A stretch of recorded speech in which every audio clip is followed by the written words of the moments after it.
ഖത്തറിൽ ഫുട്ബോൾ പ്രേമികൾ ആവേശത്തോടെ കാത്തിരിക്കുന്ന കായികമാണ് AFC ഏഷ്യൻ കപ്പ്. ഈ വർഷത്തെ AFC ഏഷ്യൻ കപ്പിന്റെ അവിസ്മരണീയ ഉദ്ഘാടനത്തിന് ഒരുങ്ങിയിരിക്കുകയാണ് ലുസൈൽ സ്റ്റേഡിയം. നാളെ വൈകിട്ട്, അതായത് ജനുവരി 12-ന് രാത്രി 7 മണിക്ക് ആദ്യ വിസിൽ മുഴങ്ങും. ഉദ്ഘാടന ചടങ്ങുകൾ വൈകിട്ട് 5-ന് തുടങ്ങും. ആദ്യ മത്സരത്തിന് മുൻപാണ് ഉദ്ഘാടന ചടങ്ങുകൾ.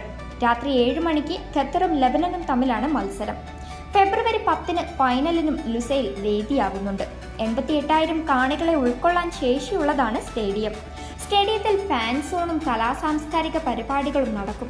തത്സമയ വിനോദ പരിപാടികൾ, ഗെയിം ഏരിയ, ഭക്ഷണപാനീയ ട്രക്കുകൾ തുടങ്ങി ആരാധകർക്ക് മികച്ച ആസ്വാദനം ഉറപ്പാക്കുന്ന പരിപാടികളാണ് അരങ്ങേറുക.